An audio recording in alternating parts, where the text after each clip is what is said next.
Hello friends, स्वागत है आपका मेरे यूट्यूब चैनल में। आज की कहानी का नाम है चोरी मेरा काम। तो चलिए शुरू करते हैं आज की कहानी।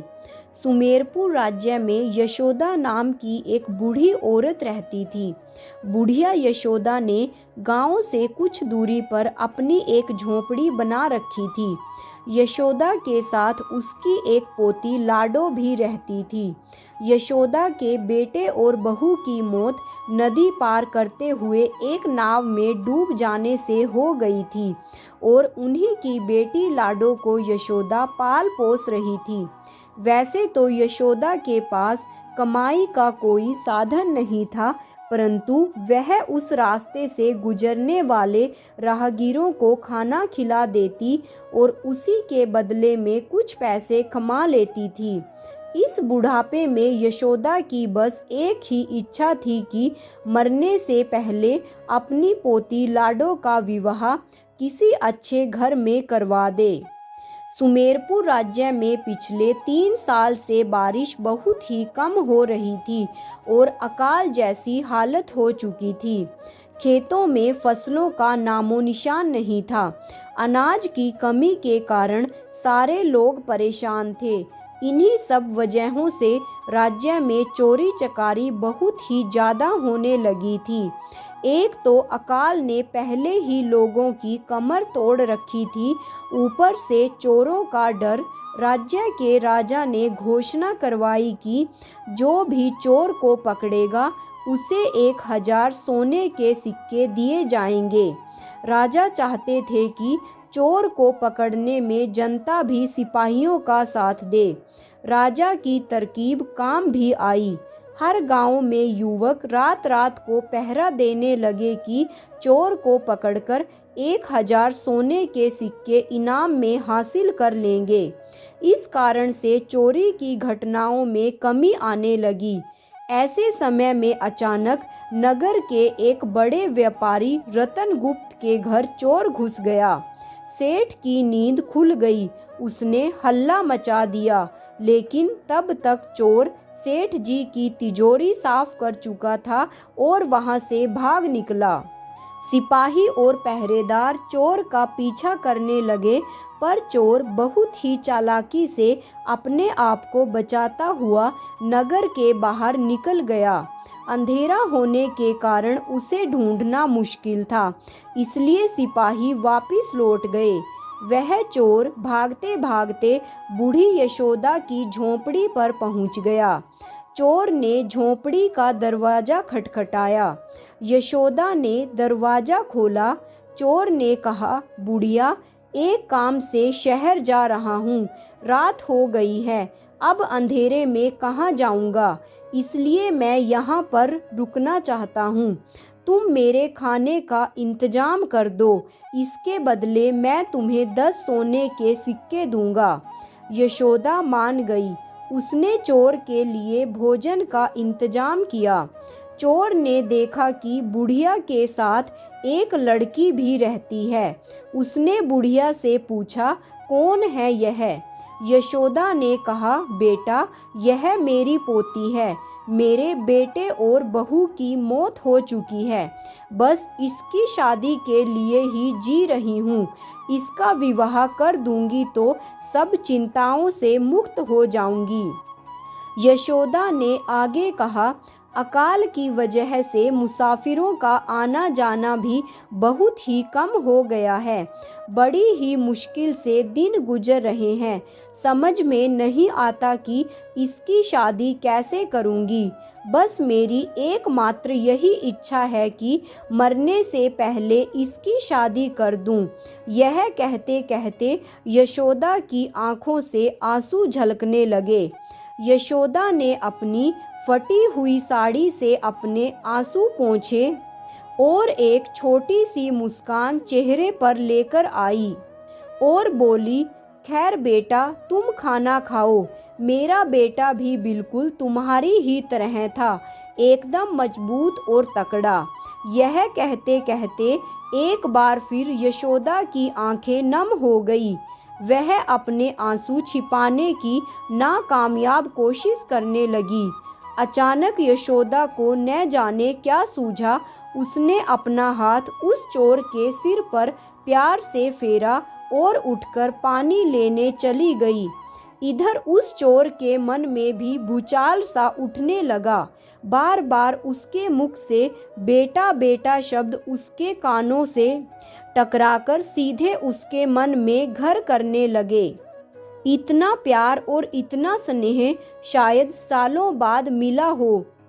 उस चोर ने पूछा, तुम्हारी पोती के विवाह के लिए कितनी रकम लगेगी अम्मा? इस बार चोर के मुख से बुढ़िया नहीं अम्मा शब्द निकला था। यशोदा ने कहा, यह सब जानकर तुम क्या करोगे? क्या तुम मेरी चिंता दूर कर पाओगे? चोर बोला, हाँ अम्मा, जरूर कर दूंगा। यह कहते हुए चोर ने गहनों से भरी हुई गठरी खोली। गहनों को देखकर बूढ़ी यशोदा की आंखें खुली की खुली रह गई। उसने पूछा, कौन हो तुम? सच सच बताना, व्यापारी तो नहीं लगते। क्या तुमने यह गहने चोरी किए हैं? एक के बाद एक कई सवाल दाग दिए यशोदा ने। उस चोर ने कहा, हाँ माँ, मैं एक चोर ही हूँ। मैं चोरी करता हूँ। मेरा नाम शम्मी है। मैं एक व्यापारी के घर से इन गहनों को चुरा कर लाया हूँ। तुम्हें जितने चाहिए तुम रख लो और अपनी पोती की शादी भी कर लो। यशोदा ने नाक सिकोड़ते हुए कहा, छी छी, मैं गरीब जरूर हूँ, लेकिन चोरी के माल से अपनी पोती की शादी नहीं करूँगी। उसकी शादी नहीं हुई तो कोई बात नहीं, जैसी भगवान की इच्छा। यह बोलते बोलते यशोदा को गुस्सा आ गया। इस बात पर शम्मी चोर ने कहा, ठीक है, तुम इतनी ईमानदार हो तो मुझे राजा के हवाले कर दो। क्योंकि मैं एक चोर हूँ तो राजा तुम्हें 1000 सोने के सिक्के देगा और उससे तुम अपनी पोती की शादी कर लेना। चोर ने आगे कहा, पता नहीं क्यों तुम्हारी मदद करने का मन करता है। यशोदा थोड़ी देर तक चुप रही। वह सोच में पड़ गई और फिर उसने शम्मी चोर को राजा को सौंपने का निर्णय लिया। दूसरे ही दिन वह चोर को सौंपने के लिए राजा के पास पहुंच गई और गहनों से भरी हुई गठरी भी राजा को सौंपती हुई बोली, राजा, यह गठरी आप इसके मालिक तक पहुंचा देना। राजा के हुक्म पर सिपाहियों ने शम्मी को गिरफ्तार कर लिया और बुढ़िया यशोदा को 1000 सोने के सिक्के भी दिए। तब यशोदा ने कहा, हुजूर, मुझे यह 1000 सोने के सिक्के नहीं चाहिए। मुझे इसके बदले में आप एक भेंट दे दीजिए। राजा ने पूछा, कहो क्या चाहती हो? तब यशोदा ने कहा, हुजूर, जिस शम्मी चोर को आपने कैद किया है उसे माफ़ कर दीजिए और छोड़ दीजिए। वही मुझे दे दीजिए, वही मेरी भेंट होगी। राजा ने कहा, चोर को छोड़ दूं, माफ़ कर दूं, उससे तुम्हें क्या लाभ होगा? बुढ़िया ने कहा, शम्मी चोर है, लेकिन वह एक अच्छा इंसान भी है। मैं उसे पकड़कर आपके हवाले नहीं लाई हूँ, बल्कि वह खुद आया है। फिर बुढ़िया ने राजा को सारी बात बता दी जो पिछली रात को उसकी झोंपड़ी में हुई थी। राजा ने शम्मी की तरफ देखा और कहा, बुढ़िया की इच्छा है कि मैं तुम्हें छोड़ दूं, पर मैं जानना चाहता हूँ कि तुम चोर होकर भी इसकी सहायता क्यों करना चाहते हो?